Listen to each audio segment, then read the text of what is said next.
inside for Alba. Alba will get the score. Fiddler, his farewell. He tapped into a legend and probably rugby league immortality. That's not a try, that's a miracle.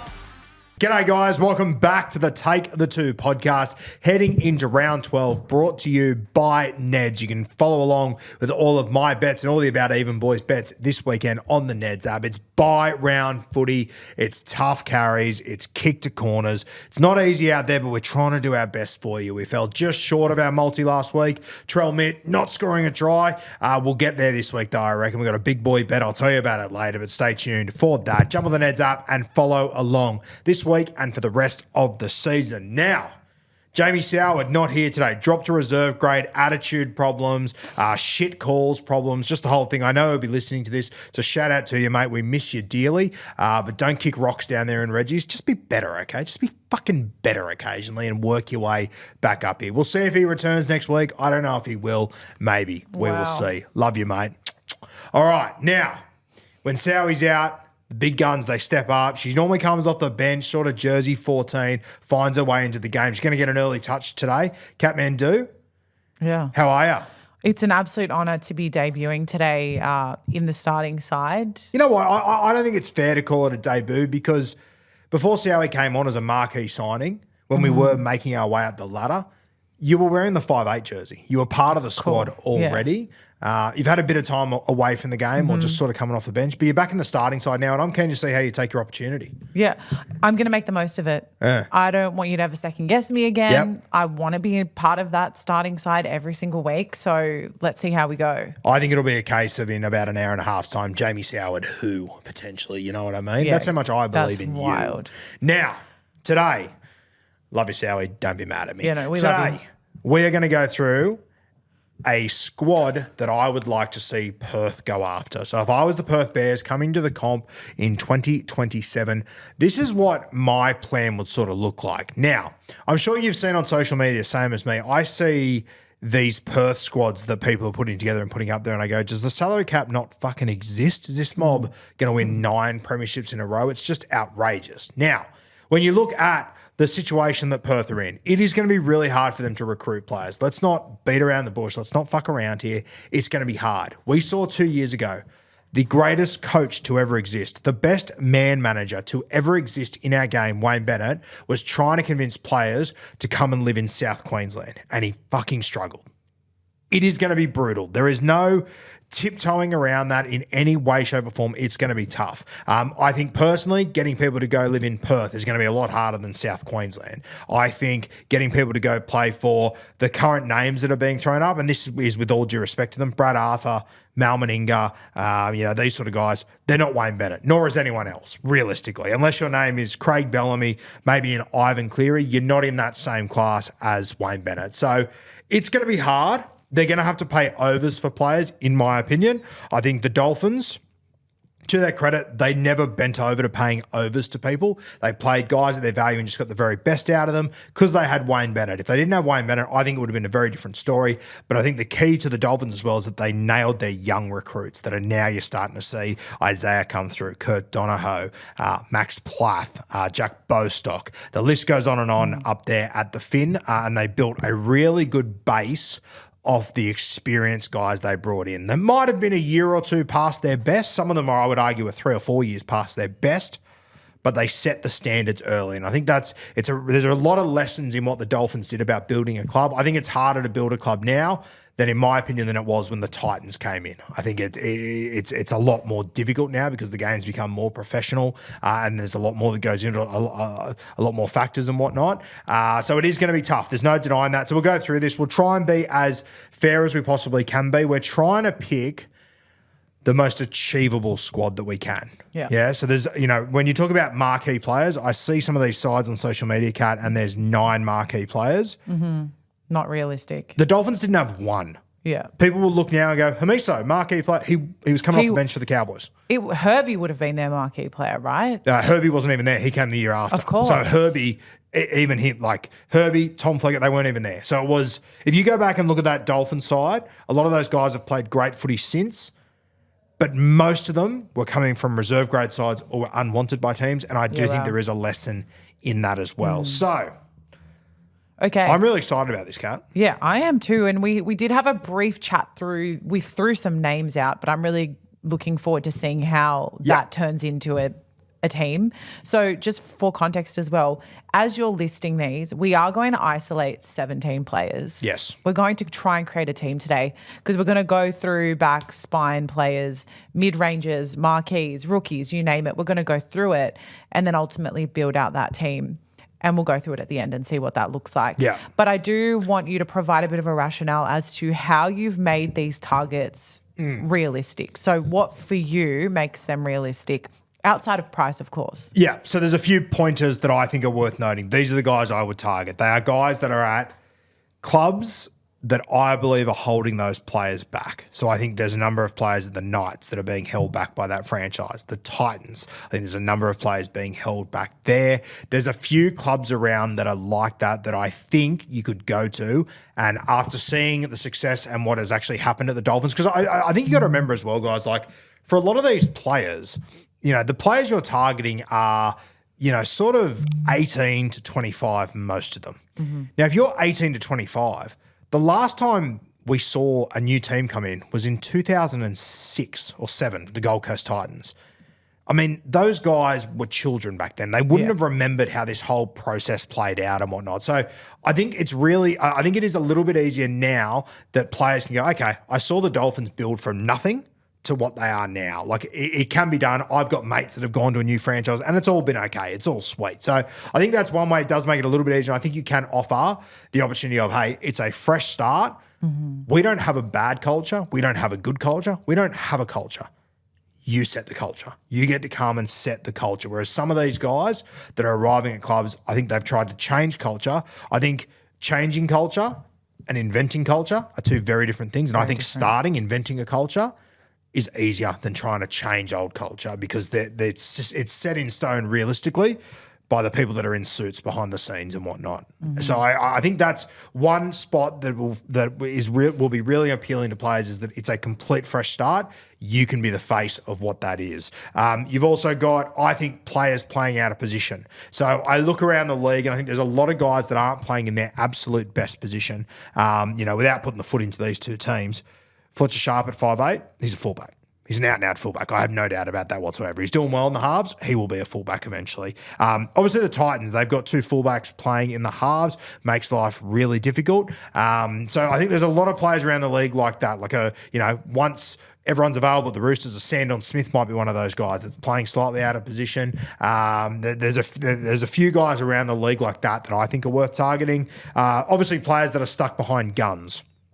If I'm Jai Gray, in the next 2 years, if Cody Walker retires, I can maybe get the 5'8" spot. Realistically, am I ever going to get the fullback spot? I probably doubt it. Yeah. There's a few guys around the league that are like that, waiting for an opportunity to pop up. If I'm Dane Laurie at the Penrith Panthers, probably not going to get that fullback jersey anytime soon. You're sitting behind the greatest fullback the Penrith Panthers have ever had. So there's a lot of guys around the league like that. And the other one that I think is really interesting is I would be targeting players who are linked with current coaches. I'll take South Sydney for an example, Kat.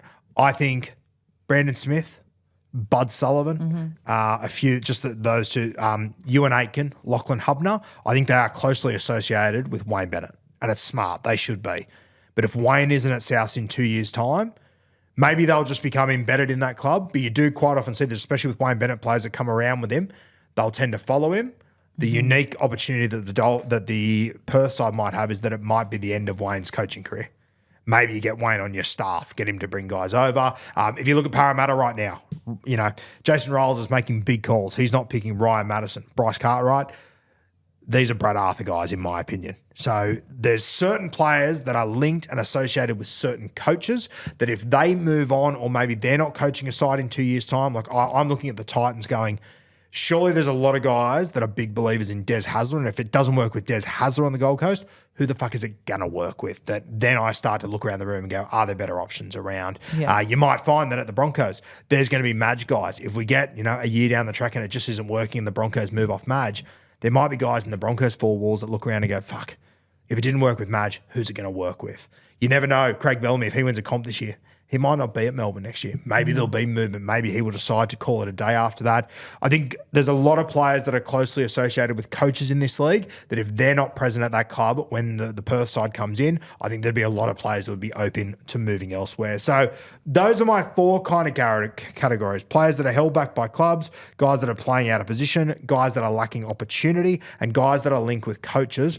that situations could change very, very quickly. Those are my 4 categories. Now, or my 4 criteria that I'd be targeting. Now, I've broken this down into sort of marquee players, mid-rangers, and rookies as well. Now, rookies, I think realistically, the rookies that Perth is going to have to go and sign, most of you and me as well, I don't think we know too many of their names at the moment. So, like some of the names I wrote down here that are rookies right now, you know, Josh Papali, Chevy Stewart, King Tongia, like these sort of guys, I think in 18 months' time, Kat, they're not going to be rookies anymore. I think the rookie tag lasts the least amount of time it ever has before in rugby league because we're so aware of these guys on social media. We see them all over the place. It's not like the old days where, you know, you would see 2 games a week and you'd see this rookie maybe 4 times a season. You're seeing every single game, every single week, and you're seeing these guys every single week. So rookies is a bit tough because I think you have to go a little bit deeper, and it's probably a podcast for another day. But we're going to focus on sort of the marquee and the mid-range players. Now, as far as I'm concerned, when it comes to a marquee player, I think of the list of marquee players I've got, which is about 30 guys that I think is achievable, about 25, 30 guys. I think if they can get 3 of them, Kat, full credit to you.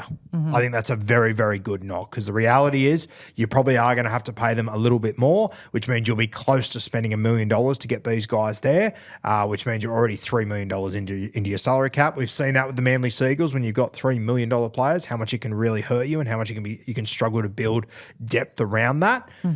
So I think if you can get 3 of these dudes, that'd be an incredible effort. And then the other sort of 10, 13 spots we're going to have in this squad will probably be mid-range sort of guys. So, Kat, we've got marquee players. We've sort of broke it down into backs, spine players, and forwards. Yeah. For me, if I'm building a new club, I look at the 2, the 3 new franchises, the most recent 3 franchises coming to the NRL, the Melbourne Storm. They went and got themselves Glenn Lazarus. At the time, he'd won the most comps as a forward in the competition. He went on to win another comp with Melbourne 2 years later. I look at the Gold Coast Titans, obviously like Preston Campbell, Scott Prince, big name signings. They also signed an Australian front rower, Luke Bailey, enormous signing. I look at the Dolphins, what they did. They went down to Melbourne. They said, hey, give us your oldest, toughest and experienced heads. Felice Kafusi, Jesse Bromwich, Kenny Bromwich. I think a forward that has got leadership and experience is the guy to build around in the pack. And the first guy that comes to mind for me, Kat, is a guy that I met 3 weeks ago, spent some time with him. I could not fucking believe he was 25 years old. He is in a shit position at the moment at the Titans. I think Tino has to be target number 1. Yeah. I think he can, play as that middle forward. He can play lock. I think the beauty about Tino is as well, he's experienced what it's like to try and carry a shit franchise. That is the reality of it. He's experienced that the last few years. He's seen the worst of it. I think there would be a lot of things. And the beauty of Tino is as well, Kat, not only has he been at a system like that, he's come from Melbourne. Oh, yeah. He's seen it all. He's seen what it should look like. He's seen what it shouldn't look like, and he's seen what it should look like and how it develops into a premiership. He's seen what it shouldn't look like and how that leads to an absolute shit fuckery of a club. Yeah. Tino, I think, is just about the perfect guy for this club to go after. And I think if you hand Tino the keys and you say, hey, we don't have a culture at the moment. The Titans have had the same culture for 20 years' time. No one's been successful there. That's the reality of it. Perth, we are looking for someone to be the face of our franchise. And the beauty of it is, Kat, he's got the mentality of a 30-year-old, but he's got the body and the age of a 25-year-old, which is such a unique combination. As well, the beauty with Tino is he will also be a guy that will be playing rep football. So he will be able to, and I think this is the key that the Dolphins missed out on, was that they didn't have a guy that was going into representative camps, talking to players and trying to sell them the Dolphins. Yeah. Whereas you've got Tino. He's going to walk into Queensland sides, going to walk into, international sides, and it's in those spots that he can say, hey, Perth, great place to live. It's quiet here. It's fucking fantastic. We've got a great group, great culture, buy into it. And people will start to believe in Tino because he is, where he is right now in his career, it's unbelievable the age he's at, but how much respect he has around the league. Tino for me is one of those few players that I give a blank check to. And it's all good and well to go out and sign a $2 million fullback. If you're not winning the middle, it's fucking useless to you. Yeah. You have to be able to have the guys that are going to dominate through the middle. So Tino is one that I would go heavily after. The other thing that works with Tino, and this is my marketing brain, is he's so marketable. 100%. Like he's a brand ambassador for a variety of things. Like he's willing to get out there and do things. And I think at the end of the day, if you're going to play a smart business card here too, you do want people that are marketable, that are willing to go out there and put on a bit of a show to bring some noise to the club. And I think, he would do that. 100%. This guy's an automatic in the Queensland side. He's an automatic in the Kangaroo side. He has, he's also...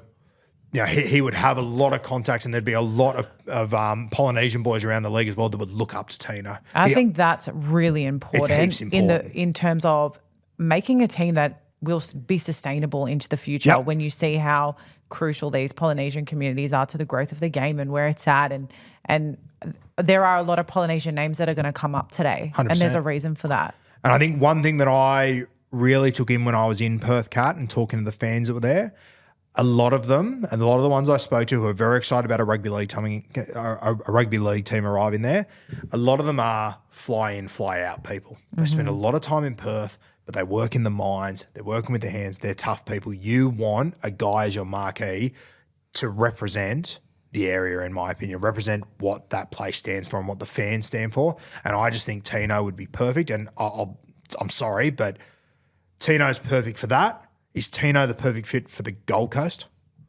It doesn't. For the Gold Coast, when they first came into the comp, they signed Scott Prince and Preston Campbell. Fucking fantastic. Throw the ball around. They were fun to watch. That's the Gold Coast. You look at the Canberra Raiders right now. What are they built off? It's fucking cold down there. No one wants to be there. We're going to pick the biggest, baddest assholes that are going to bash you week in, week out. Canberra represents the culture of the Raiders, in my opinion, the players they've got. I think Perth really need to be sure that they nail that. Tino would be one guy I'd go after. The other one, I don't know how you would go about getting him away from the Warriors, but I think Mitch Barnett would be a fantastic signing. Yeah.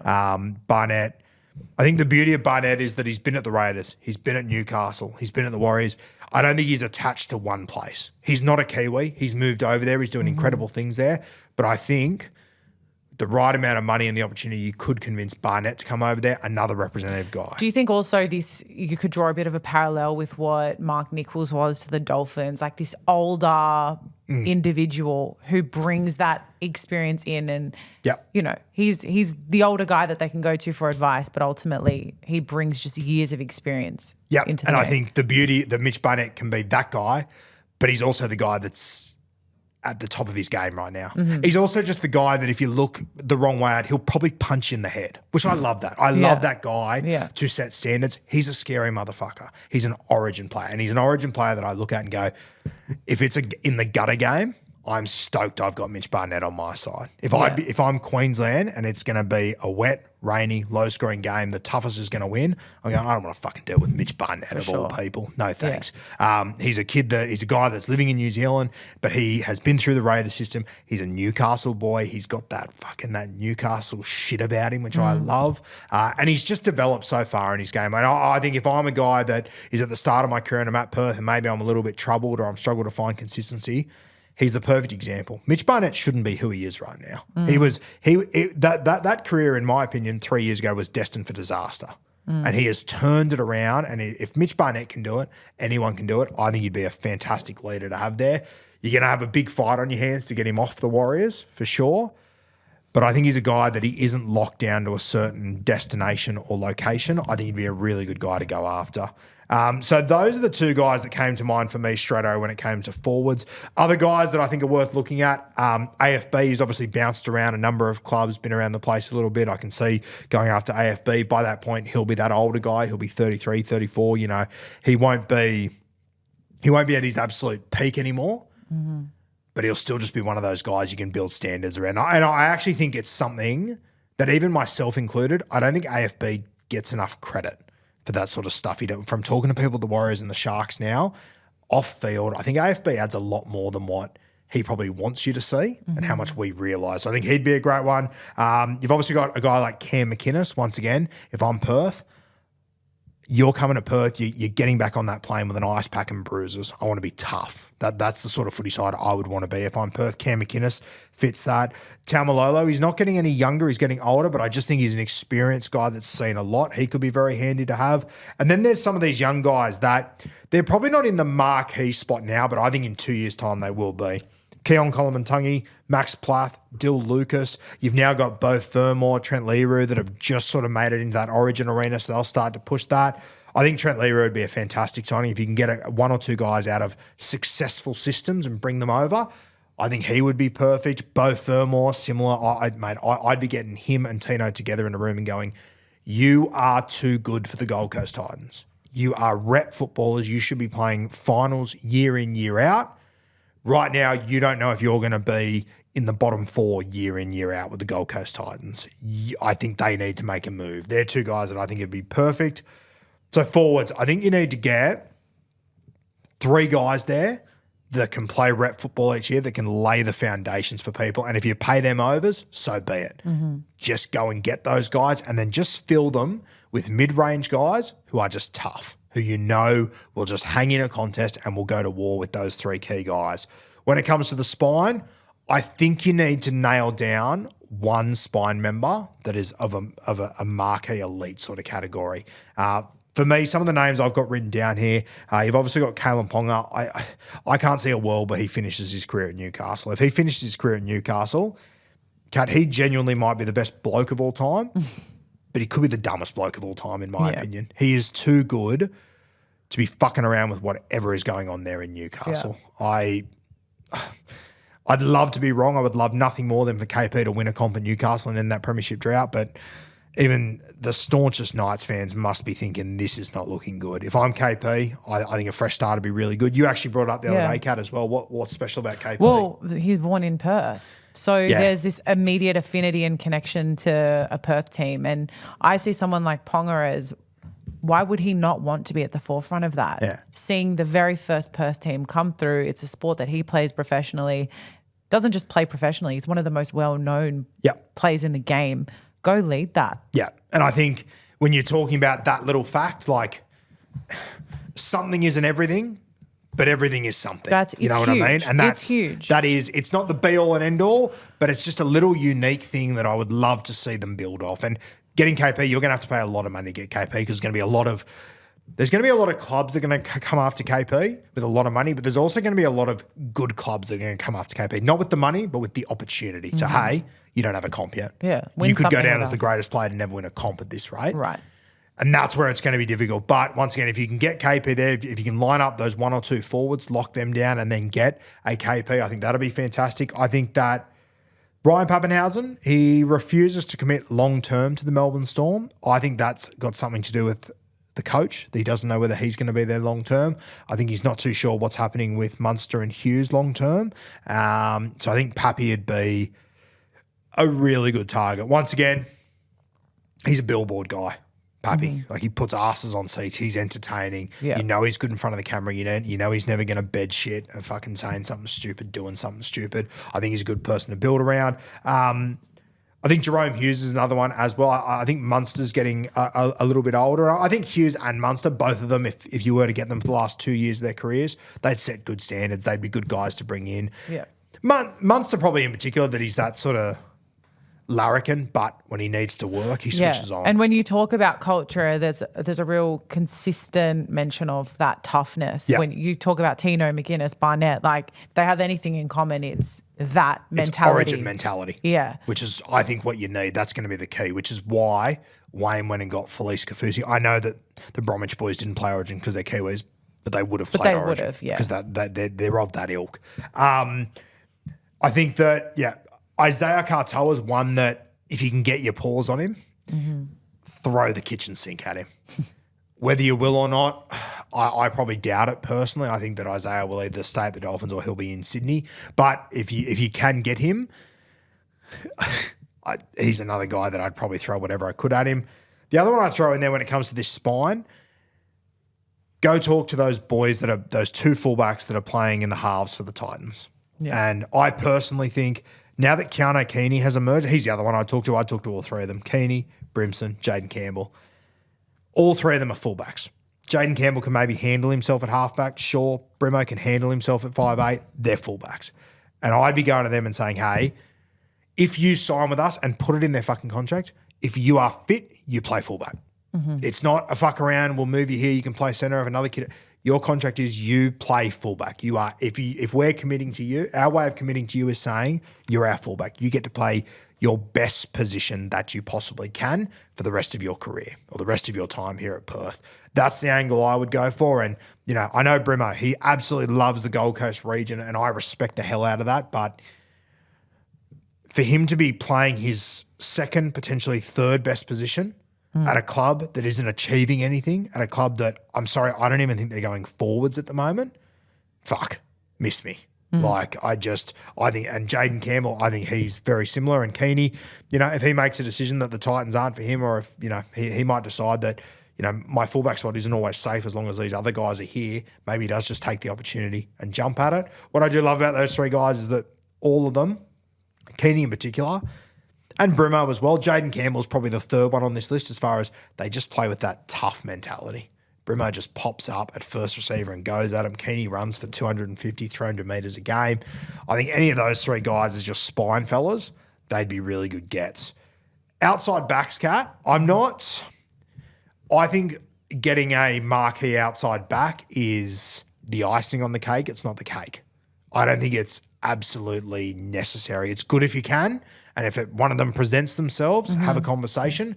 But this isn't where I'd be willing to spend my 1.1, 1.2, 1.3, because if you don't have the Tino, the Mitch Barnett, the icing on the cake's fucking useless to you, in my opinion. So the guys I've got here, like RTS, I don't know if you're going to get him away from the Warriors. I think he'd be a really good experienced guy to bring to a club at the back end of his career. Herbie Farnworth from the Dolphins as a centre.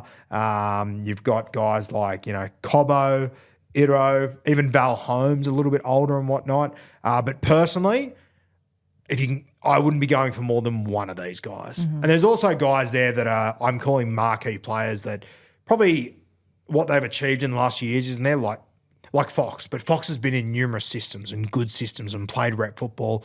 I think as well what Fox brings you off the field as just a personality matters. But I do think when you talk marquee, that is a really key element. I agree with you, yeah. You're paying for that person's profile. You're paying for, like we talk about players as franchises like a Dylan Brown. Yeah. Fox has his own franchise too. Yeah. And you bring that culture to Perth with you. I mean, that would work. Yeah, for sure. And I think that's one thing that when you've got a new group of 30 humans coming together on the other side of the country for the first time, you need gel guys. You need guys that'll bring you together. And I think Fox would be perfect for that. Yeah. Honestly, if Fox is at the end of his career and it is a case of, you know, he's thinking about retiring, mate, just come play one more year. I actually don't care if you don't play a game. Yeah. Just come be there and just guide the young guys. We'll pay you a good salary to just bring energy to this team. And I think there's a lot of value in that I think is slept on by a lot of people. Even when we went up to the Dolphins last year, Kat, we sat down with the young guys, you know. And I didn't really know too much about Kurt Donohoe at that time, but we straight away sat down 10 minutes and went, oh, I get it. This kid, he's got a little something about him. Guys react to him. He can take the piss out of himself. He can take the piss out of anyone there. Yeah. Oren Keeley was exactly the same sort of guy that you need those fellas to be in locker rooms to make it work and make it all gel. They're wildly important to football sides. So guys that really have that factor to them, they lift you up as far as marquee players. But once again, outside backs, I wouldn't be going too heavy on them. If you can get an experienced guy at the back end of his career like Val Holmes, who's probably not going to he's probably not going to get paid $1 million anymore. If I can get a Val Holmes who's been to different clubs, you know, been to the NFL, seen the world a little bit, seen the ups and downs, won a comp, played Origin, done all those things, I'm interested in getting like a Val Holmes or someone there for that 800K sort of range. You know, whether it be a Val or he'll be retired, I would say by this point, but a guy like Dane Gagai would be really good as well to have in your side. But marquee players as far as outside backs, I wouldn't be throwing the kitchen sink at them. It's the other ones I want. So when we have a look at that, Cat, I think my number one, and I'm giving him a blank check, I'm getting Tino out of the Titans. Yeah. I want Believe it him- or not, I already wrote him down. I was pretty sure that you were adamant on that one. So we'll have Tino. What I'm going to do, I'm actually going to play him in the front row because I've got a couple of other guys that I think can play in the lock position as we go on. And I think Tino's an out-and-out middle, and I just want him going north and south for that football team. So Tino I'm going to put in there. And the other one I'm going to go really hard at, Kat, is Mitch Barnett. Cool. I think he's a guy that he's already moved. He's picked his life up a few times and moved. He's an origin player. He's tough as nails. I think with Tino and Barnett, at absolute worst, you might not be a champion side, but you'll be a tough side. Yeah. You'll be a side that people in Perth who relate to that sort of stuff can go, yeah, this is my team. That when teams come to Perth, they're getting back on the plane with bruises and ice packs. That's what I want them to do. And I think that with those two as your head of culture, you can build so much. And Barnett will probably be there for 2-3 years. How old is Mitch Barnett? How old is Mitch? Yeah, I reckon he's 31, Mitch Barnett. Yeah. He's definitely on the... He's not on the young side. He'd be 31, I reckon, Mitch Barnett. Maybe even 30. But I think he would be a fan. He's 31. He's 31, sweet. So when they come in, he'll be 32. Mitch Barnett is showing no signs of slowing down right now. And you know what? I don't care if you're not getting Mitch Barnett at the absolute peak of his career. Even if you get him on the way down in his career, it's the leadership that he's going to show that I think is going to be so important. Plus, if you've got him on his way down, you've got Tino on his way up, I think that's a really good balance having those two in your forward pack. The beauty of Barnett as well is that he can play edge and middle. He can do both. You'll play him as a middle, but he can do both. I was going to say, where would you like to play him? I'd play him in the middle. I want these two just being my bookends, the first guys at the wall, essentially. I want these two there. As far as a spine play goes, I think I would make Ponga my top priority. Are you going to be able to get Ponga, Tino, and Barnett? I'm not too sure. Ideally, you can. I'd love to see Ponga there. Let's assume that's a stretch too far. I think it's one of these Titans, boys. And I think whoever it is your fullback. So I'm from what I've seen so far, I'm not totally convinced Brimo is ever going to leave the Gold Coast. Jaden Campbell's obviously affiliated there through his old man and everything. I was going to say that when you talk about Titans culture, if they do have one, it is kind of like the Campbells. It's kind of them. Yeah. So can we just put it fullback, Kat? Just put Brimo, Campbell / Keeney, one of those guys. Honestly, I don't think there's much separating those three.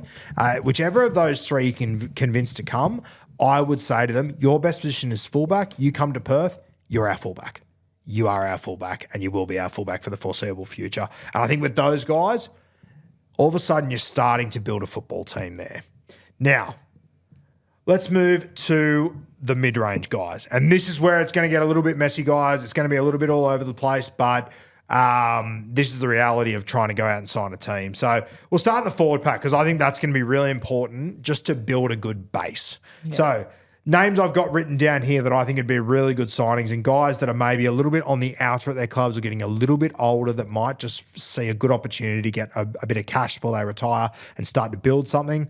Guys like Tyson Frizzell, Zach Hosking, Luke Garner, Adam Elliott, Luciano Leilua, Madison, Nathan Brown, Totola, Griffin Neem, Corey Jensen, Siwa Wong, Lukey, Sam McIntyre, Dylan Egan, Couchman, Blake Steep, Alex Twoll, Liam Henry, Harry Hayes, Curtis Morin, Harrison Edwards, Jermaine Jolliffe, Alex Seafarth, Lockie Hubner.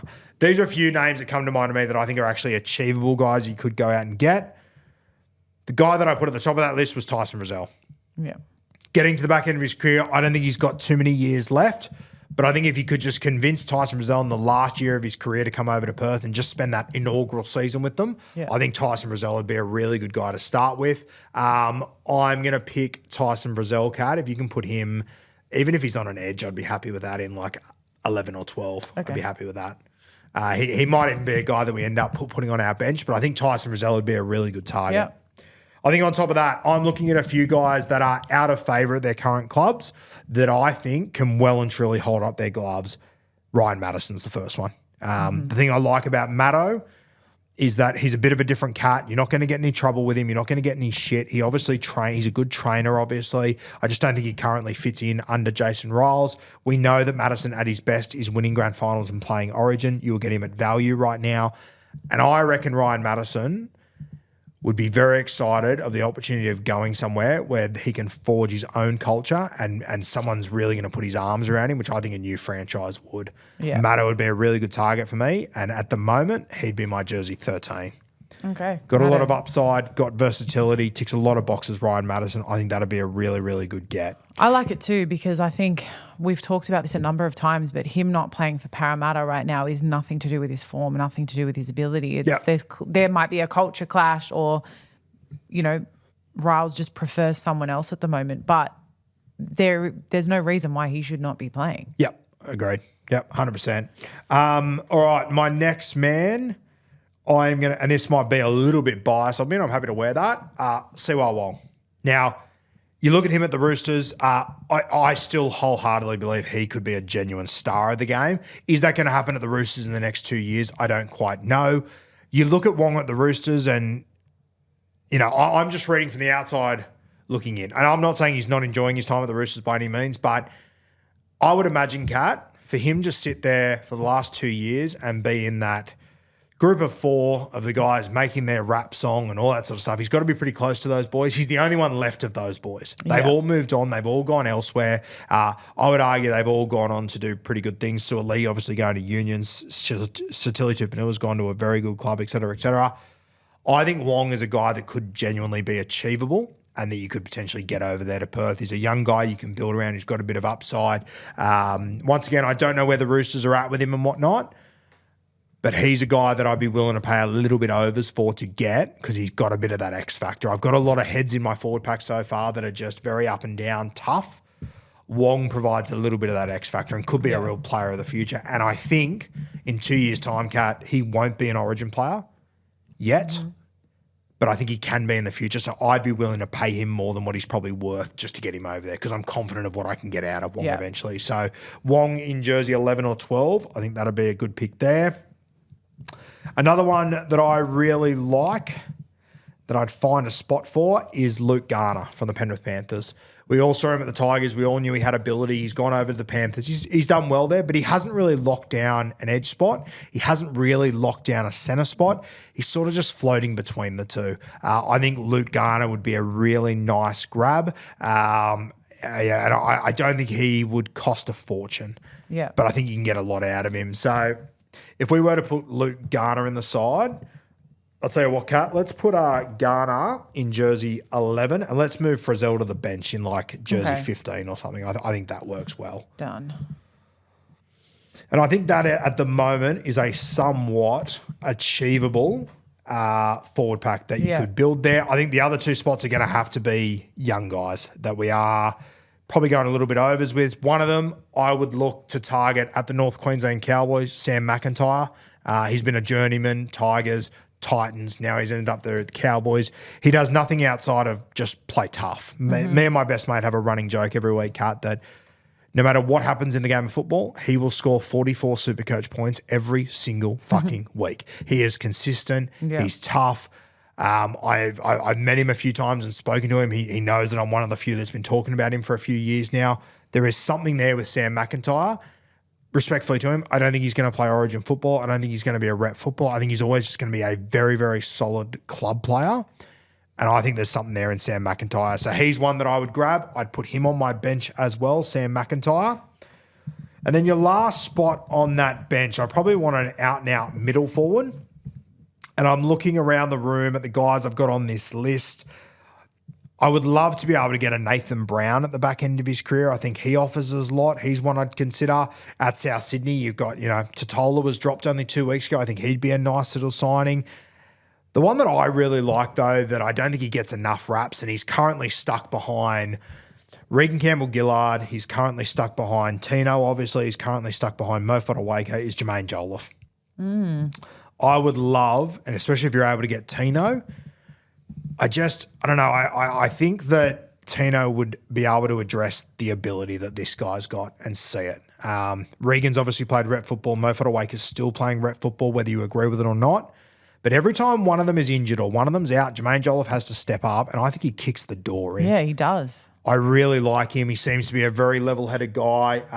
I think he'd be a really good signing as well. So Jermaine Jolliffe would be another one I'd be happy to go after.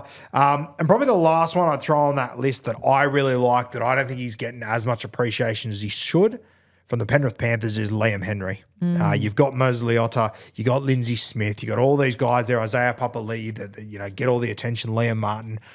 I think Liam Henry's got a lot to offer. He's another guy I would love to bring over to the club. He probably would make the starting side in there somewhere, but if not, being part of the extended squad and having a bit of depth, I think that'd work really well. So as it stands right now, we have got Tino and Barnett in the front row. We've gone for Garner for an opportunity. Wong, we've probably splashed a bit of cash out. Matto, we've given him an opportunity to lock down a jersey there and given every chance to actually play week in, week out. As far as the bench, we've got McIntyre, Frizzell, Jolliffe, Liam Henry. I would only pick 3 out of those 4, but I think any of those 3, Frizzell's one I definitely want. Then McIntyre, Jolliffe, Liam Henry. If you were to pick any of those any of those 2 of those 3 in those 2 spots, I think you've done well there. Can you put Cat McIntyre / Jolliffe? Because we'll leave that 14 spot open for someone with a little bit more versatility. Versatility, yeah. And that 14 jersey, if it was left up to me, I would be looking at the kid from the Sharks that I've been talking about for a few years, Puru, who has obviously been down there at the Canberra Raiders. He can play lock. He can play a bit of hooker. He's a smaller body. He's got good leg speed. I wouldn't say he's a Connor Watson clone by any means, but he's sort of in that category. And I think Puru would come over to Perth just for an opportunity in a heartbeat. And I'm a little bit surprised the club hasn't given him an opportunity at this point to play first grade. He's made his debut with the Raiders. I don't think he's played for the Sharkies yet. He's pretty consistently their 18th man, but that Shark side is a very tough nut to crack into realistically. I think he would be a brilliant 14. And that's, there's going to be a lot of other guys that are going to pop up as potentials, like Bailey Hayward's a guy that I would target in a heartbeat. You guys like Jamin Salmon at Canterbury, Kurt Mann, they've got a lot of guys there. But this Peru, I think you could get him over there for 300 or 400 if you said you're going to be in the team, which I think he will be. So as far as the forward pack goes, I don't think we've blown the piggy bank there by any means. I think that we've spent some money in our 2 alphas in the pack, and I think we've brought guys that want opportunities. Wong, we're probably going to have to spend a little bit to get him over, but I think you have to spend it somewhere in those spots to get a bit of upside. As far as hookers, this is where it gets a little bit difficult, and this is why one of the first guys I would go out and sign is Bailey Hayward, because Hayward, you sign him, you're getting a good footballer if nothing else. And I think you take Bailey Hayward, you say, mate, you will be in this team week in, week out, 100%. I just don't know where that'll be yet. And he might go, no, I'm in a good spot at Canterbury, I'm not leaving. And you go, yep, completely fair. That's understandable. But if you get into negotiations and you've already got a Bailey Hayward signed up for maybe a little bit more money than what he's worth, it then means that when you're looking for your next players, you're not actually, you're going out and just finding the best players you can, not so much targeting a specific position, because Bailey Hayward, I think he could be your 9, 7 or 6. So I think you essentially go to market and try and find 2 guys to fit those 3 spots, and then the other spot you go, Hayward, that jersey is yours. Let's turn you into a 6, a 7 or a 9, and you lock him down in that spot moving forward. That's how I'd go about it. So I think Hayward would be a fantastic signing. I think there's every chance he probably ends up as your hooker. So let's chuck Bailey Hayward in at 9 for now, Kat, because I just think getting him, it just covers a lot of spots and it gives you a bit of flexibility, because you're buying spine players, I think, is going to be the hardest bit about it. You're not going to be able to just go you and you. There's going to be a lot of clubs looking for those guys. They're going to be hard to get. So if you can lock down a guy that's not playing rep football, that's still a little bit slept on, Bailey Hayward, who can cover a range of spots, I think it's a really key guy to have in that side. Where does someone like an Owen Paddy come into the equation for you when you look at Canberra Raiders and the amount of hookers they have, and the fact that one of your kind of areas that you were looking at in terms of how to identify a player is those players that are stuck behind guns or lacking an opportunity or playing out of position or whatever it might be. Where does someone like Paddy fall into that? And he's the perfect example of what I'm saying there, Kat, is that if you can get Owen Paddy, Hayward, you're a 6. Hayward, you're a 7. Yeah. I think that there's 2 guys that I would look at it that way when it comes to hooker. Riley Smith and Owen Paddy. They were both in the top 5 CBAs of this year in the preseason. Both have gone on to play first grade and do good things. Paddy just hasn't got the opportunity. But you're right, Kat, next year, Tom Starling's playing career best footy and Jaden Brayley arrives. I think Paddy will still be the 14, but I don't think he'll be the 9. I think he'll be the 14. So there is opportunity there. The only thing that worries me is I know how much Ricky knows how much of a good player he's got in Owen Paddy. Yeah. And I think the signings Jaden Brayley would lead people to think Ricky doesn't realise. I guarantee you from conversations I've had, Ricky fucking knows what he's got on his hands. I think that he would be a really good signing. But to be honest with you, Kat, if I was starting a new franchise and I was able to get any of those 3 from the Raiders, I'd be happy to take Tom Starling, Jaden Brayley or Owen Paddy. If you can get one of them, good as gold. Hayward, you're in the halves. Yeah, and I think once again that's the beauty of Hayward, that he opens up other spots for you. Yeah. If you could get an Owen Paddy, he would be the guy I would go for at hooker in a heartbeat. Riley Smith at number 2. But yeah, I've got a feeling Owen Paddy won't leave Canberra. Yeah, could be wrong, but I've got a feeling he won't. Riley, Jason Riles seems to put his arm around him. Yeah, that's why I actually hesitated to say his name, because I feel like he's actually, it's quite the opposite. He is being given that opportunity at Para. For sure. It's just whether or not that sticks. Exactly right, and that's the whole thing. If they win a spoon this year, they struggle. Other guys come on the market. I think Riley is the guy they build around for the next couple. Oh, sorry, Mitch Moses is the guy they build around, but I think Riley's the right guy to have at hooker. But as we've seen this year in rugby league, 10 days is a long time in rugby league. 2 years is an eternity, especially for a young footballer in a team that's struggling. Yeah. But if you can get Riley or Owen, I do it in a heartbeat and I move Hayward. As far as spine players there, I have a look around the league once again, Kat, at guys that are maybe lacking opportunity. I straight away look at the Warriors. Now, Metcalf and Chanel Harris-Tavita, they're both killing it. Yeah. But so is Tanner Boyd and Tomato Martin in reserve grade. Both are lighting it up. The Warriors are leading that competition. They're fucking killing it. They're 2 guys that I think would be really, really good grabs. I look at the moment, at the Cowboys, Jake Clifford not getting an opportunity. You could do much worse than having Jake Clifford as your halfback in your side. Solid kicking game. Once again, not going to set the world alight, but a guy that you can play at 7 and just know if everyone else does their job, we can get by. Yeah. We can be successful in this competition. The other one I'd love to sign, which a little bit similar to Hayward, I don't quite know what his position is. Without knowing his position, I'd pay him more money to get there, is Purdue. Now, he's only played 1 game at 5'8" over the weekend. It was a shit fight. Sweet. I don't care. I've seen how talented this kid is. I see how much ability he's got. Billy Slater had him in his top 3 players that he would target as a new franchise. And I thought Billy summarised it best. Joey said, what position would you sign him as? He goes, I wouldn't. I sign him as a footballer and I work out where he fits in after, whether that's centre, fullback, 6, whatever the 14, I don't care. I'll work it out later. I think he'd be a really, really good target for them, but I think I think the Cowboys have identified early that he's going to be special and that this new franchise is coming in and we want to make you part of the furniture here. Sorry, Jake Clifford. Sorry, Tom Duffy. Yeah. Purdue's one of our main guys here because we want to keep him for the future. So I think it'll be tough. I think he'd be a good get. Jai Gray. I think what I love so much about when the Titans signed Preston Campbell, he was entertaining. He was the smallest guy in the league. Everyone loved him. Everyone was cheering on Presto. Jai Gray's got a bit of that as well. There's people that genuinely sit there and argue Jai Gray should be the fullback over Latrell Mitchell. Latrell Mitchell is one of the most gifted players we have ever seen. And you know what? There was a period of time there when Jai Gray was leading the Dally M's and I was sitting there going, is there a world where Latrell plays centre? There was a lot of debate about what would happen when Trell was fit to come back. Would he actually take that fullback spot? Does he end up in centre? What happens? Because Jai Gray was doing such a good job. Yeah. And if I sign Jai Gray, I would be more than happy to have him as my fullback. I've said for a long time, I think 5'8" is his best position. I think that's where he's going to play his best footy. I think people just look at him, his size, and go, defensively, he can't handle it.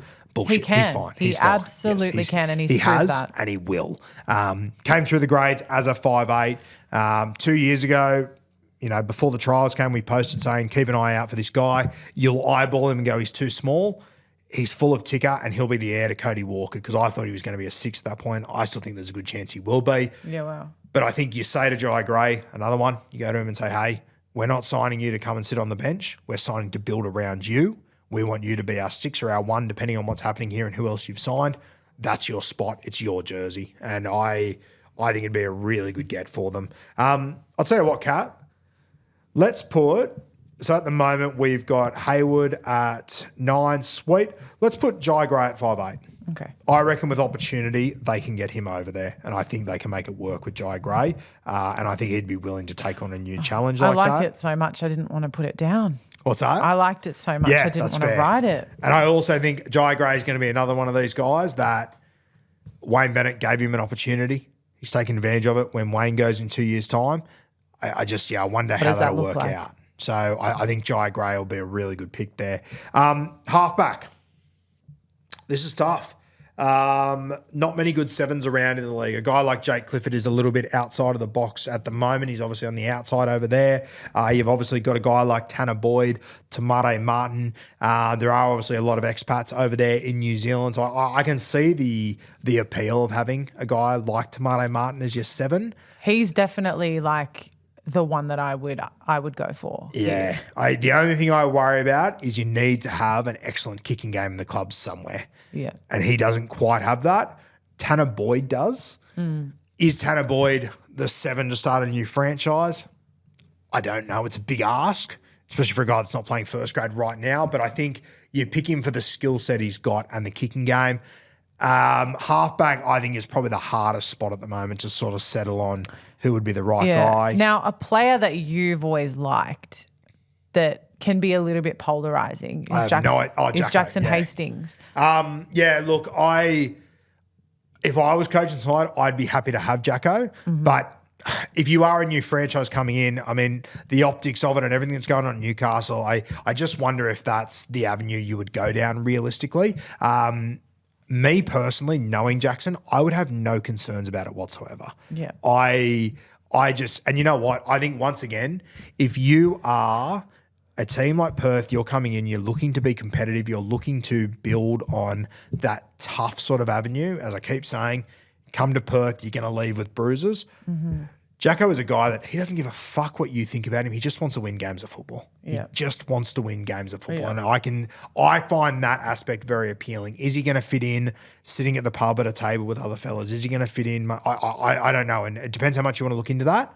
But what I do know about Jackson is the number one thing that matters to him is winning games of fucking football. And he's the same. He's as passionate when he's playing New South Wales Cup as he is when he's playing first grade. You know, we all talk about Michael Maguire and he's the guy you expect so much. The Broncos aren't able to keep up with him. That's why the Blues won, because they brought in the Madge Maguire stuff. When Jacko wanted to come back to the NRL, there was 16 coaches that said no. There was one that said, yes, I want him to be my halfback. It was Michael Maguire. There is something in that for me. Yeah. Something in that. You know, interesting. People say the same thing about Madge, or did 18 months ago. Who's an arsehole? He's too harsh on people. We can't deal with him. Wins an Origin series and everyone fucking forgets it for a second. All of a sudden, the Broncos aren't tough enough for Madge. Yeah. It's funny what success does in a heartbeat. It's funny what happens when Jackson gets KP and Daly a medal. Yeah, when Jackson gets them to win 10 in a row and make it to finals. I'd be more than happy to have Jacko as my 7, but I do think the clubs would be a little bit wary of it because of the optics around it. And obviously I'm mates with him, so I'm a little bit biased and I'm happy to wear that. But I would be happy to do it. I'm not sure if clubs would. The other one I think will be an interesting watch over the next year or two, Kat, is Toby Sexton. That was my next question, because I guess it's whether or not he develops as a halfback. Like, there is that question of like whether he is 100% the 7 for the Bulldogs moving forward, or if they're going to want to expand and look elsewhere. Yeah, and you know what? If they do expand and look elsewhere, the answer that I have got already is that a team can be successful with Sexton at halfback. We've seen that. A team can be successful without an unbelievable blow-em-away 7. He can just do his job, kick to the right spots, do what he needs to do. You know, a Hugo Savala in a year or two, he might be the same sort of guy from the Roosters. I think you need a good, solid 7 with their head on a swivel, but I don't think you need to go out and get an absolute superstar, because the reality is the absolute superstars, like everyone will go, Cleary, Moses, get one of these guys. Sweet. It's not going to happen. Give me $2 million fucking dollars. Yeah. Like, okay, let's use 12% of your salary cap getting that one jersey sorted. I think it's a little bit unrealistic. I would rather build up a good team that a halfback can work around. If you're able to get like a Jamal Fogarty when he's 34 or so for a year or two, I'd be happy to do that, depending on how his body's looking at that point, obviously. How do you feel about a Brad Schneider? Someone I'd be who- okay with a Schneider. I'd want to watch him closely over the next 2 years to see how it keeps developing. It's hard out of that Penrith system. Yeah. And I know they're not going great at the moment, but it is hard generally. Like if you look back to 3 years ago, people are messaging me and commenting on things like Sean O'Sullivan comes in and the Penrith Panthers look the same.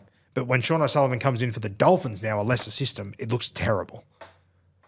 It's not quite a like for like, realistically. I think Schneider would be a really good depth guy to be able to get, but I would just want a slight tier above player to be my halfback of a new franchise. And people would probably say Schneider's the same as Tanner Boyd.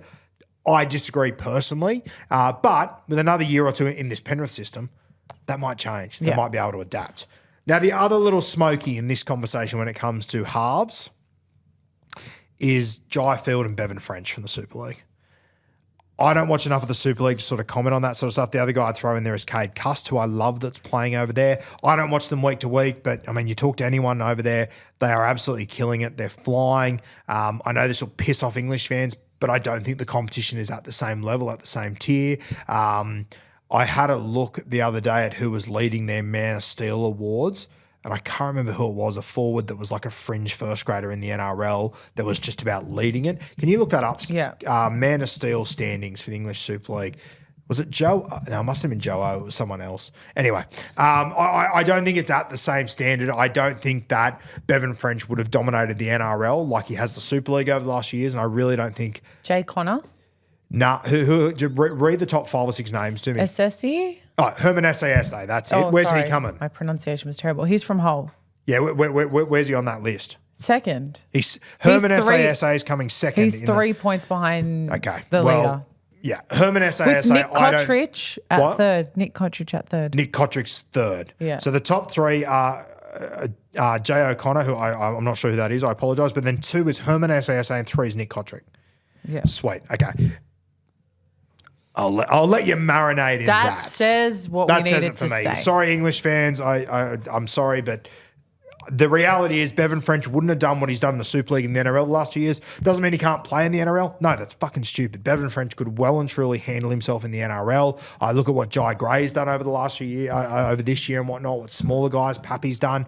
I think that Jai Field and Bevan French, I think they'd be 2 really good signings. I probably wouldn't get both of them, but if you can get one of them and bring them to Perth, I think it'd be really exciting to see. And I think the game, it's got faster with these, 6 agains, more fatigues come back into the game. I think that those guys would be more relevant now than when they were actually in the NRL 7 years ago. So I think those guys would be a really good signing as well. The other one is Tyrant Wishart. Yeah. 7, 6, once again, I don't know. Sign him and then we'll work it out. Yeah. Where does he fall into the marquee conversation though? Tyrant Wishart? Like in 2 years' time? Well, in 2 years' time, what's going to change with Wishart? He's still going to be behind Munster and Hughes. Yeah. He'll get opportunities during Origin. He'll do really well. I have no doubt about that. Yeah. But he's not a marquee. No, you can't put him in marquee for me. You know what? When it comes to crunch time, he'll probably get paid close to marquee money because there's not many 7s around and he's got a good resume. But I wouldn't feel confident building a franchise around Tyrant Wishart. Okay. He can be part of it if all the other pieces are in place. But I think that when you play, 8 really good games a year during Origin, it's a little bit different to playing 27 games. I think that is when I see someone like Wishy, it is that bias of working in the game and seeing how well he plays when he has to. He's a good player, yeah. And he's probably not known enough for that outside of these walls. And I think as well with Wishy, very similar to what we said, Kat, with Brad Schneider, Sean O'Sullivan, we've seen him at the Dragons, and he was I couldn't believe the Dragons let him go. But when we've seen him playing in the halves and killing it, he's been in the best system in rugby league. Yeah. What he's going to look like outside of that system, I personally still think Wishy will be very good, but that's why I couldn't have him in that marquee Okay. No, that's very sort of fair. category. That's very fair. So who would you like to put at 7 for this 7? team? I am going to go for, I personally think the way it's going to play out over the next few years at Canterbury with Mitch Woods, we're hearing rumours about Galvin floating around, but Mitch Woods is coming through. There's other young halfbacks. I've said for a long time, I don't think Canterbury, if they're going to win a comp, I think they need to upgrade 7 or 1 Yeah. I think Toby Sexton to be a really good guy to be a halfback. All right. I think there's something to be said, Kat, about just taking guys out of winning systems. I think that matters personally. And I think your halfback, if you can take him out of a winning system who, when he arrived there, they were a fucking tyre fire. Yeah. Once again, similar to Tino, he's seen the absolute worst of it. Now he's seen the very good side of it. He can just stick to a basic game plan. He can play behind a good forward pack, which would be my focus as the coach of Perth, that I build a good forward pack. So let's put in Toby Sexton. I think that's achievable. All right, Sexton is in. I also do agree with you in the sense that halfback is just such a crucial position. You want them to come from a system that is working. You don't want them to come in and try to create a system that works without having been in one. Yeah, completely agree. And the big thing about halfback for me, in the nicest way possible, I want a fucking adult. I want a guy that I know is not going to shit the bed. I want a guy, he might not be perfect, but I want a guy that I know I can just trust to make the basic decisions. I want an adult at halfback to lead my side. I can put flashy guys around him, but I want a good forward pack to lay the best platform for an adult to make good decisions. They're a responsible guy. That. Yeah. And I think Toby Sexton now is pretty much at that point. I don't think Sexton's ever going to be the best halfback in the game by any means. But that's the beauty of Sexton. He's also miles ahead of where he was when he was at the Titans. Yeah, but you're also never going to have to pay him best halfback in the game rate. Mm-hmm. You get what you pay for with Toby Sexton, in my opinion. Yeah. I think if you could land a halves pairing of Sexton and Jai Gray, I'd be really happy with that. If they're playing behind a pack of Tino, Barnett, Garner, Wong, Maddo, with Frizzell, Liam Henry, and let's say Sam McIntyre off the bench, are you going to win a comp? Probably not. Are you going to compete? I personally think so. And then with Puru coming off the bench for a bit of X factor. Now, we've got a Titans player at fullback. Brimo, Campbell, Keeney, whoever wants it the most, whoever's willing to commit and be the fullback for the Bears, it's your jersey. Let's look at the outside backs, Kat. Now, I've already said I don't think you need to spend marquee money on this position. The one that I would be happy to put in there is Fox. I think that the energy he brings, it's worth paying a little bit more for. How old did you say Fox was? Fox is he'll be 31 or 2 by the time. Sweet. So he can give me a year or two. Yeah, he can give me a year anyhow. Yeah, he's 29 now. Yeah, I'd be happy to do it. Yeah. And he looks fine to me. He looks like he's ready to go. If anything, he looks better now than he did it 12 months ago. I agree. And I actually think those few months off, just letting Fox, I think it'll actually be really good for him towards the back end of his career. Let's put Fox on a wing. All right. I've put Fox at 2. I like it. Yeah, let's go Fox. Now. Can I throw one at you? Yeah, hit me. Tommy Talau. Yeah, fucking oath. Put him at centre. I really like it. I think that Tommy Talau is in a spot now at Manly where he's all of a sudden fallen down the pecking order. Yeah.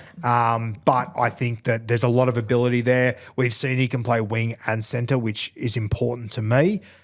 Manly tried to turn him into a winger. I still think he's a centre personally. The other thing I like about Tommy Talau, which is going to be a big focus of my guys, big body. Mm-hmm. I want big body. I don't want guys that are 9 touches of the football. I want 20. I run 120 metres minimum every game. Tommy Talau is one of those guys. Yeah, I think by that point, how old is Tommy? I wouldn't even have the slightest. 24, 25. Yeah, I would have said 23, 24. Sweet. Yeah. So in 2 years, he'll be 26, 27. He should be coming in to the peak of his game. Form. Hopefully, his body's not too knocked around because Manly don't pick him. Yeah. I think it's a good spot. Yeah. There, and I Talau. think when you talk about players that are good enough to be playing but just not getting the opportunity because of other players in the way, he's a perfect example of that. He's perfect. Because if he's at a lot of other clubs, he's playing every week. Yeah, love it. So Tommy Talau is one of our centres, yeah? Yeah, I've got him at 3. Okay. Now, when I have a look at this list, one guy I would love to see there is Nwanga Nitawase, but I think by then he's going to be marquee player.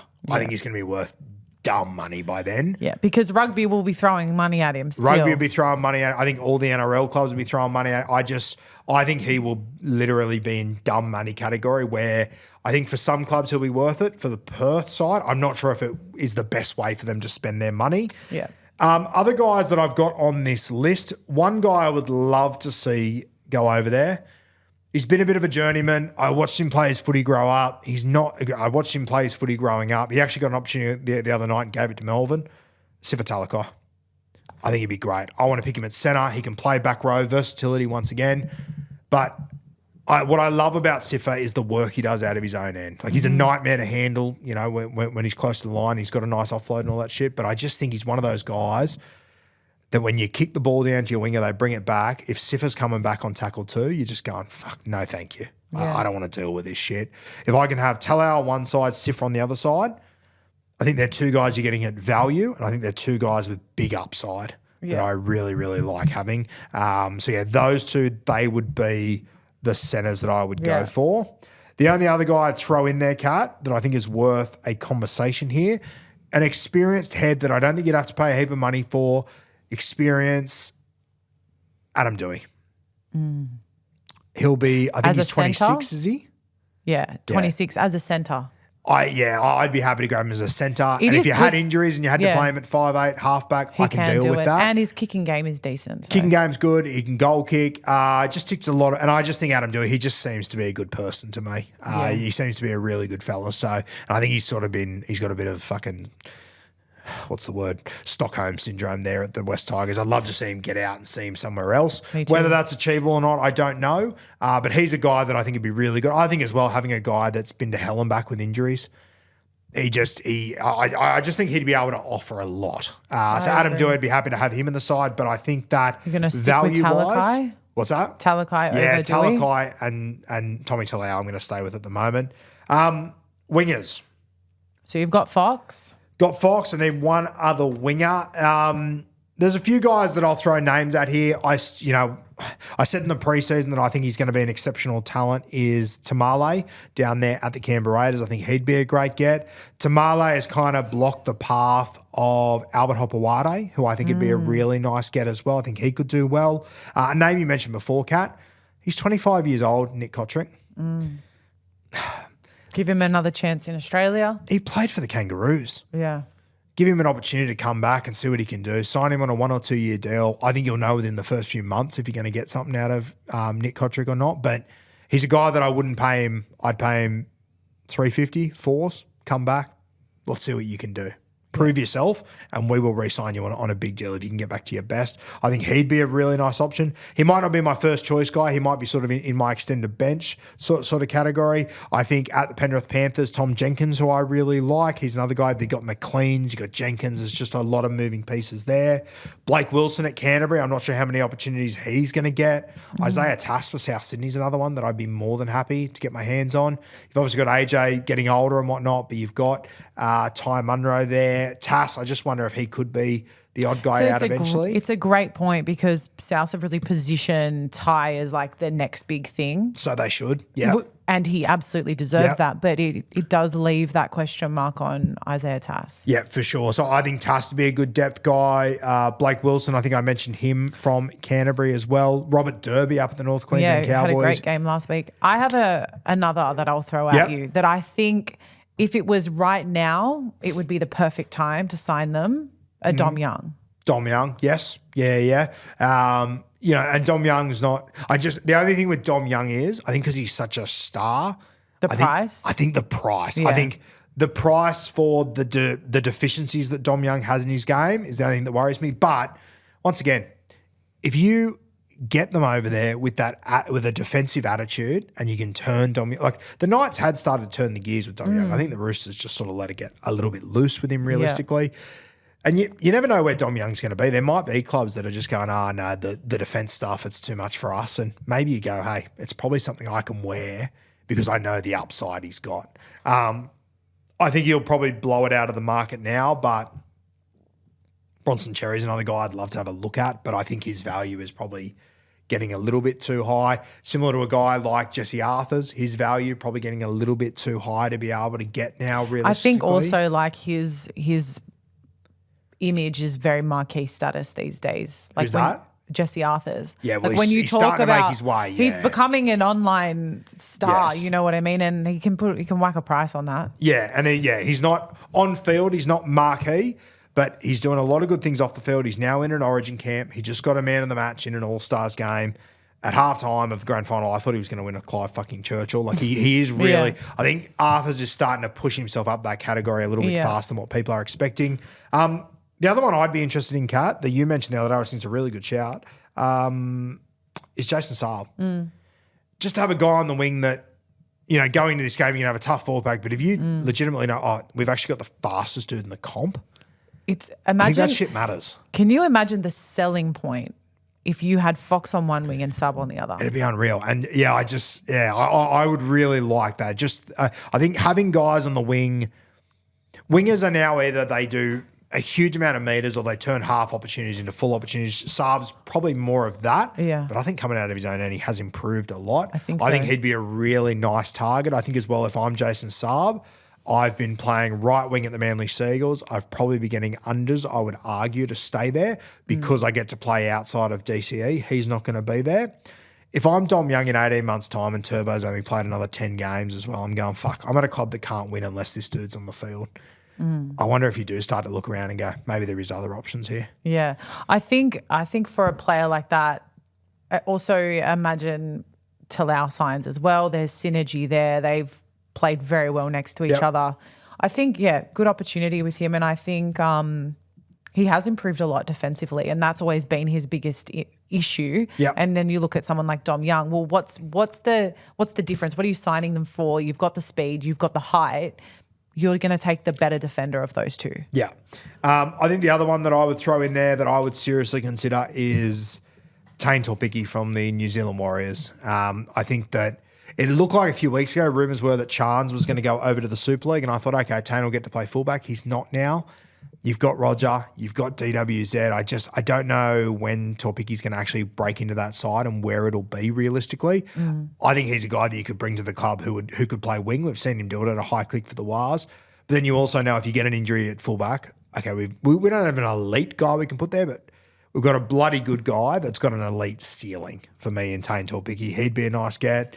Out of all those names I just mentioned, Kat, is there one that you think would be a good fit out of those guys? I kind of think we're leaning towards Saab is my gut feel, but... I mean, I kind of just love the idea on paper of a team that has Fox and Saab on. Do you think he'd leave Manly?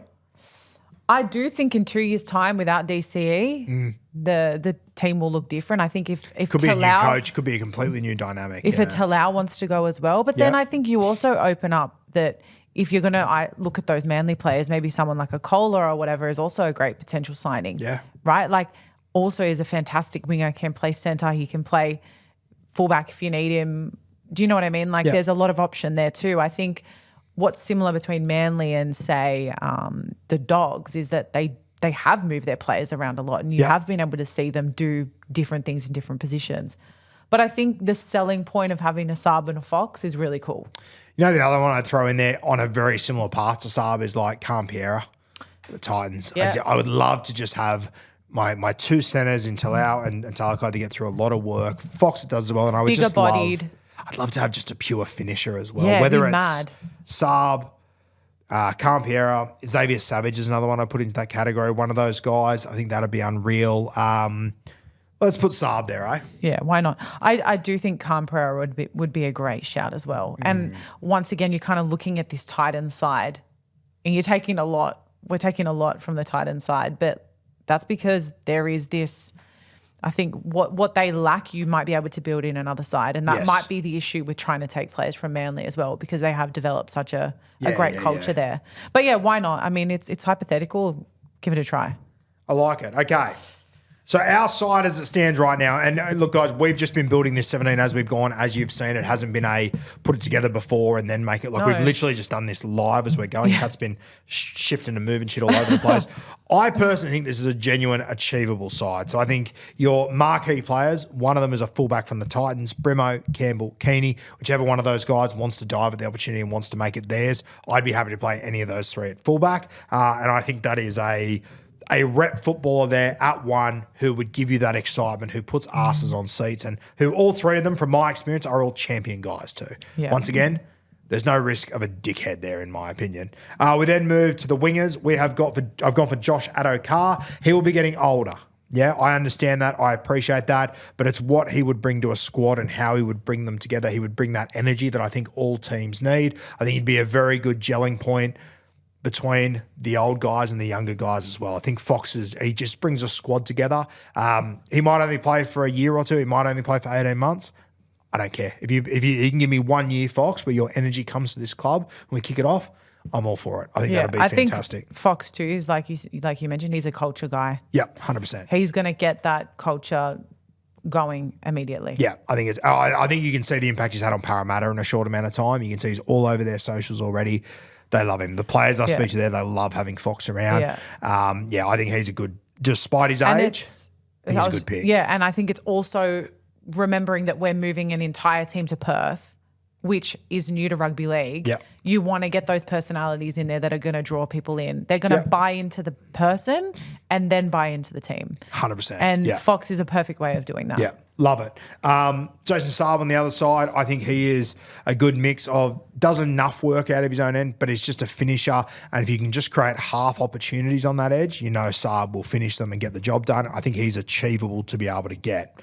Centers, I really like the look at these guys, Kat. I think we've spent unders to get good centers, though. And they might not be Dally M winning centers, but I don't need them to be. I just need them to defend well, tough runs out of their own end, and just be damaging when they get the ball. Tommy Talau on one side, Sifatalika on the other side. You've got to give somewhere. You can't have stars everywhere. And I think centers is a spot where we just pick two solid guys who we know can get a job done for us. I like it. Yeah. My halves, I think realistically, you're either having to spend 1.5 something to get a gun there, or you just pick two guys that can do a job for you. And I think Toby Sexton is that guy.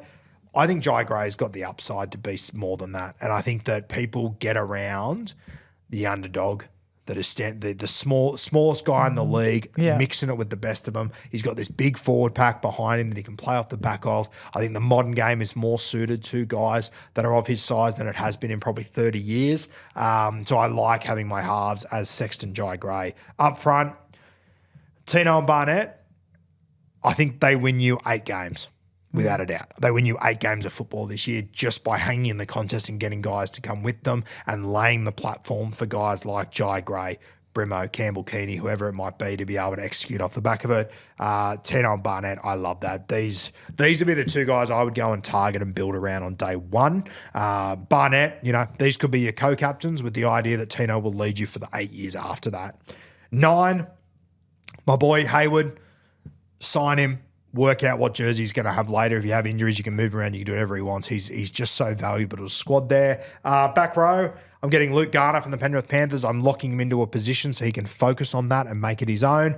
And Wong, I'm spending a little bit more cash to get a bit of X factor and a bit more upside in an edge player for a guy that I think is of Rhett football quality but hasn't reached it yet, so his salary won't reflect that. I think timing is going to be very important on getting Wong. 13, Ryan Madison. He's been on the outside at Parramatta for a year or so now. He's still got a lot to offer. He takes care of himself. Training-wise, he will set good standards. You know you won't get any trouble with Ryan Madison. He won't be out on the weekends. He won't be carrying on like a dickhead.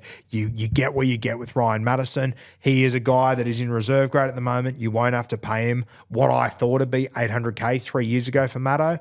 He's an Origin player. He's won a grand final. He's got the versatility. He can jump in the halves if you get desperate. He can play edge. He can play middle. Very valuable guy in 13. My bench, Puru, I'm locking him into 14. I'm giving him a jersey. You come to Perth, this jersey is yours. Where that fits, I don't know, but you've got leg speed. You can be Connor Watson, Dylan Walker. You can be one of those guys. Bailey Hayward to what Canterbury is right now. And for me, that position is the most underappreciated position in rugby league right now, the 14 jersey. The way that they change momentum and with the ability he's got, it'll work in a heartbeat. He's obviously got a brother who plays halfback for Cronulla.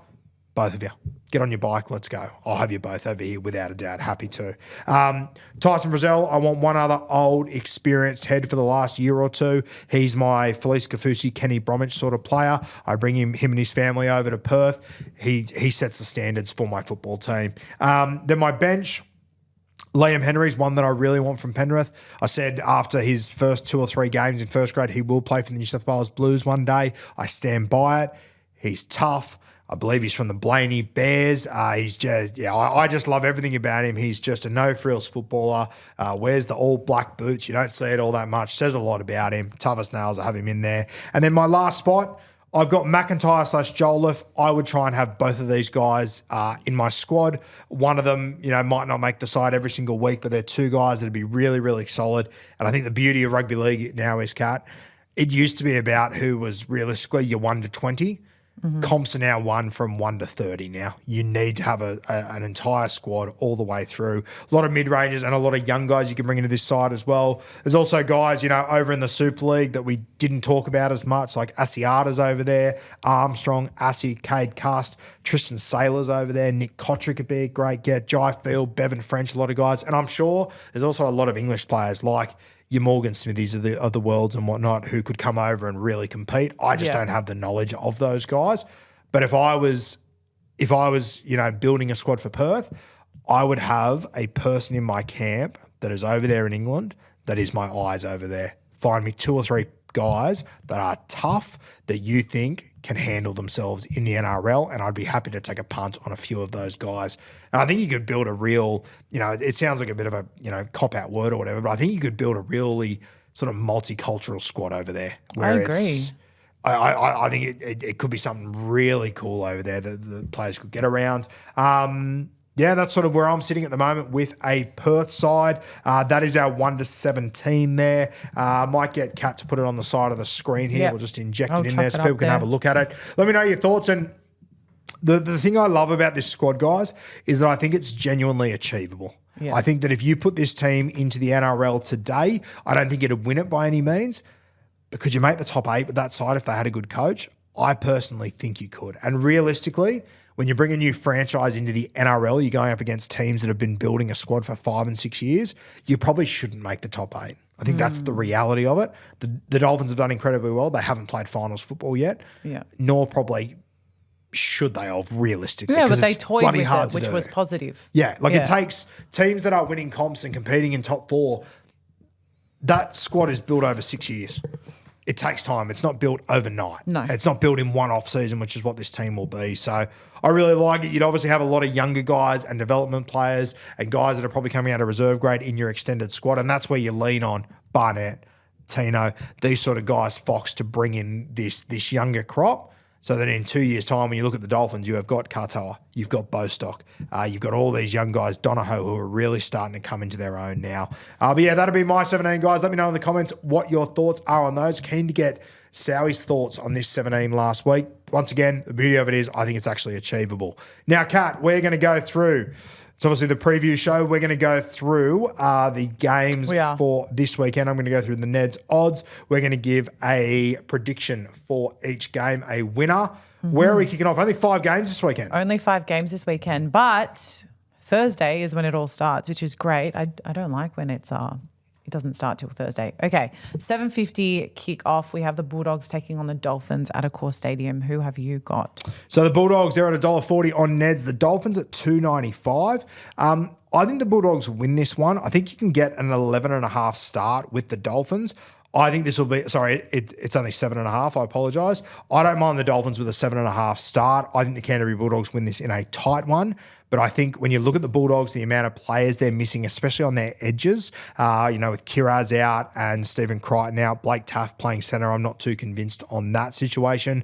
Dolphins have got a few players out, but as long as Katoa's there, this team will compete. You've still got Herbie Farnworth, Jake Averillo, Jermaine Osaka. They've still got dudes that can play in that team. And I think this is a real danger game. I'm very close to tipping the Dolphins, to be honest with you, but I'll go Canterbury just. What do you think, Mando? I'm actually going to go Finns on this one, purely for what you mentioned. I think that those clutch players are the ones we've most consistently seen step up when the Dogs are losing are the ones that won't be there. Yeah. Obviously, Stephen Crichton at the forefront of that, and I think his absence will be felt immensely. And I just think the Finns are in really good shape at the moment, and they're looking really good. So I would ignore the 1st versus 14th. I don't think it's going to be that far. I think it will be close, and I think Dolphins will just edge them. I really respect that, Kat, because I am a bee's dick away from going to Dolphins in this one, but I'll stick with Canterbury. Stick with it. Next All game. Right, the next game Friday. This one is kickoff at 8 p.m. We have Fox taking on Sub, our 2 Perth boys. So this one is at CommBank Stadium. Give us your thoughts. Eels v Manly. Yeah, Parramatta, they're at 265 in this one. Obviously, Momax out of this one. Lomax and Mitchie Moses not featuring. Seagulls got a few key players out, especially DCE. The beauty of it is in Origin, which they probably weren't expecting to have, Olakawatu and Turbo. They have got both of them. I think Manly will win this one. I just think Parramatta, without Mitch Moses, and we've seen him the last few weeks without Zach Lomax, they have struggled, but without Mitch Moses in particular, we know they turn into a bit of a tyre fire. I'm actually really keen to see, Kat, Manly without Ches, but with Turbo. And I know he's not at 100% now, but Rando said today, I think he said this is the first time Turbo has played a game with Manly without DCE. I think it's happened once since 2017. Are you kidding? Well, because and is that because Turbo's the one who's never there, but DCE is always there? Well, DCE is always there except during Origin. And then they're both not there. Yeah, they're both not there. So, it's very, very rare that this has happened. And it does sort of – I know that obviously Fogarty will be there next year and it'll look very different, but it does give Manly a little bit of an insight into what next year will be like a little bit. Yeah, it's a great point. I think Manly win this game. I think it'll be ugly. I think it'll be clunky. I think that this game and the next one could be real snore fest, if I'm completely honest with you. Unless you're Ella. Unless, Kazma. you know what, even if you're Ella, you'll probably be snoring loudly. But give me Manly to win this game. I'll take Manly. Next one. Yeah, Manly, I agree with you on that. Okay, then we have the Panthers taking on the Knights at 5:30 p.m. on Saturday. This one is also in Bathurst. Yeah, in Bathurst, how good. Good to see. A lot of changes for both sides, especially Penrith obviously missing all their Origin players. That is Yeo, that is Cleary, that's Edwards, the three main guys. Brian To'o's missing as well. They've also got injuries to Isaiah Papali'i, to Luke Garner. So the Knights at 265, I think there's a bit of value there. Obviously, they lose KP, which sucks. I get that. It sucks. But, they're not getting the best out of KP at the moment. And I think this gives Fletcher Sharp an opportunity just to go and play his best position. Yeah. I know he's a Newcastle kid. He's a Cessnock kid through and through. But if I'm Fletcher Sharp, I'm taking every opportunity I can when I play fullback to show new clubs and other clubs what I can do. Yeah. Because it looks like in the foreseeable future he won't be playing fullback. If someone offers him an opportunity to be a club's full-time fullback, which I think he should be, I'm expecting Sharpie to have a big game here. But I'm just going to lean into the Penrith system, Kat. I think that with players out, obviously it hurts them, but I watched that reserve grade team play a few weeks ago against Josh, and they are just well-trained, and you've sort of seen all those guys just shift into those spots.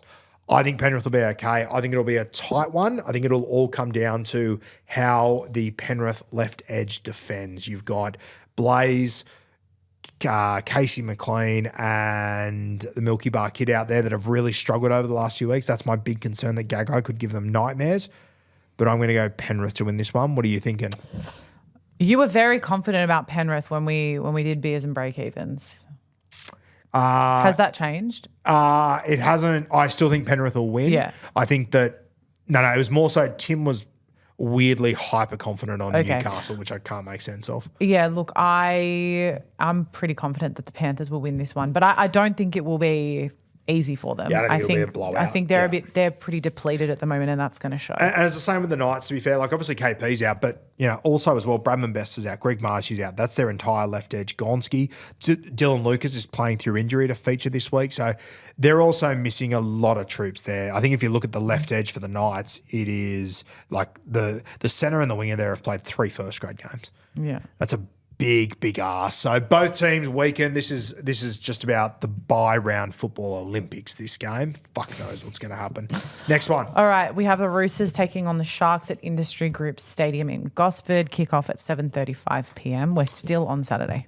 Still on Saturday, the late game. All 3 grades are on before this one at Industry Group Stadium. So get up there and support Roosters Sharkies all the way through. Some good footy teams running around up there. Roosters, they're outsiders at $3.35. That's a 9.5 start. I think the Sharkies, they are missing no one. Sam Stonestreet is out, but Sam Stonestreet's not in their first choice team anyway. Hiroti comes in, who I think will do a job there. He was fantastic before he got injured. I just think AFB, Korfusi, Britton Nikora, Teague Wilton's coming back in, Cam McInnes. I just think they'll be too strong through the middle. I think they'll run over this Roosters side who has a lot of inexperience in their pack. Lindsay Collins not featuring. Naf White, who's probably been their best forward this year, he's out. It's Nat Butcher's first game back. Egan Butcher playing out of position on an edge, in my opinion. I think if you have a look at their starting side, I think their starting front row, as far as Hooker and the 2 front rowers, they've played 50 first grade games. Adam Vanilla-Blake's played more games than them in the last 2 years, realistically. So I just think Cronulla will be too good. I think they put a bit of a score on a somewhat depleted Rooster side in this game. So I'm confidently taking the Sharkies. What are you thinking, Kat? I am going to agree with you here. I'm going to take the Sharks. I just think, once again, just a team that's looking really, really strong at the moment. I think one thing that really resonates with me that we spoke with Sowie last week was when clubs know their culture. Yeah. Like the clubs just understand how they function. I think we're seeing the Sharks really come into their own, and someone like Nico Hines, for example, he's playing just better footy. Yeah. Just back to the basics, like just knows what he needs to do. And I think the Roosters have been lackluster. So I just think this one, it's the Sharks to lose. Yeah, I think when you talk about clubs knowing their identity as well, this period of the year can be really tough because so many key players are out. Yeah. Sharks have literally lost no one. That's what I mean. Like, if anything, they're gaining players this week in Teague Wilton. So they know their football. They know how they want to play. The Roosters have got different combinations out there. Guys are going to have to play more minutes than they usually would in out of position and in different spots and just for different sort of stints. I think the Sharkies, this will be them just sitting in first gear, going through the motions, doing what they need to do. So, Sharkies in that one. Last game. Last game, and it's the game of the round for me, and it's exciting that it's the last one too. So we'll end on a high. 4:05 p.m. Sunday, we have the Warriors taking on the Canberra Raiders at Go Media Stadium in Auckland. Yeah, obviously being played over there, this one. I think the big talking point for the Wars is that they are without Mitch Barnett. We've spoken about him a lot on this episode, and James Fisher-Harris. Two big outs. Losing your two alpha middles, like we just spoke about. That Perth team, I would build them around Mitch Barnett and Tino, and if those two are out on any given week, it's going to be grim. I'll tell you that much for free. But the Warriors, they've built up such good culture this season that it's hard to see them falling off a cliff. My concern is, Kat, they have won a lot of games very tight over the last few weeks. How they won that Cowboys game at Magic Round, I'm still not over that. I think the 2 or 3 games since then, they've won by 2 to 4 points in each of them. They've just been hanging on by the skin of their sack recently, and that's a sign of a good football team. Mm-hmm. They come up against a very good football team here, another team that wants to get in the gutter and will hang on. They're without Hudson Young, which is a loss. I get that. But I just think... but they've got an angry Corey Horsburgh as well. They've got a pissed off Corey Horsburgh, who I think is going to be ready to rip and tear. I think the Raiders win this one at an upset over there. I think they go over there, they get the job done. I like what the Raiders are doing at the moment. I love what the Wars are doing, and I think that if you gave them, genuinely, I think if you gave them Mitch Barnett or Fisher Harris, I probably lean towards the Warriors based on what they've done. But I just think at some point there's got to be a game where all of this catches up on the Warriors, and that's not. And when that game does happen, I'm not going to look at the Warriors any differently. No, it's just you cannot play the way they have for this long and it not take its toll eventually. You can do it in an A-grade competition in the NRL with how brutal it is. You cannot get away with it forever. I think the Raiders go over there and they win this game. What are you thinking? So similar to the Finns and who are we talking about? Bulldogs. I think this is one of those ones where Warriors will be absolutely tested. This will be a sign as to where they're at. Yep. I do think that they'll win. A litmus test. It is a litmus test. Yeah. I do think there is something very special about Go Media Stadium when the Wars play at home. And it's something that Canberra have at GIO as well. Yeah. But I think the flight over, they've got the advantage there. They've been at home. Like you said, I think a lot of things have been going their way recently as well. Yeah. I think the energy is really good around the Wars. So up the Wars this weekend. Yeah, you're taking them? I'm taking them. I like that. Very good. That's going to be a cracker game. I can't wait for that. Standalone game on Sunday. That is going to be unreal. All right, guys, that will do us for this week. Thanks for joining in once again. I do have my Ned's Bet of the Week that's going to be on my profile for you guys to follow. I am backing in the big boys this week with key players out for teams, a lot of changes. I'm going to take Adam Fanua-Blake. He's at $4.10. As I said, the Roosters missing a heap of forwards. AFB absolutely killing it at the moment. Blake Brayley, I thought he was great last week. I think he will put AFB over for a meat pie in this one. I think it'll be men versus boys out there. And then in the Raiders game, as I said, I think without those two middles, Mitch Barnett and Fisher Harris, other guys are going to have to step up. And I just think Joe Tarpanay, he gets paid a class above those guys because he is a class above those guys. I think he will score in this one. He's at $8 to score a try, Joe Tarpanay. I think that is outrageous. Tarpanay, AFB together, the two big boys, $32.80 on Neds. Obviously, guys, price is subject to change. Jump on the app and follow along with my bet this week. It's my unit scooper and my bet for the podcast. The big boy bets delivered to you by probably your favourite big boy in rugby league. Jump on the Neds app and follow along. We'll see you next week. Sowie will be back. That episode will come out Thursday. It come out maybe a little bit later. We're going to do an Origin review with Sowie. I'll do my review on Wednesday night for you guys to consume, but then we'll get Sowie in the next day to get all his thoughts. I want to pick his brain on the game and whatnot. So we might be running a little bit later next week. We'll keep you updated on socials, but Sowie will be back next week with our Origin Game 1 review, our deep dive into everything from State of Origin Game 1. What's gambling really costing you? For free and confidential support, call the number on the screen or visit the website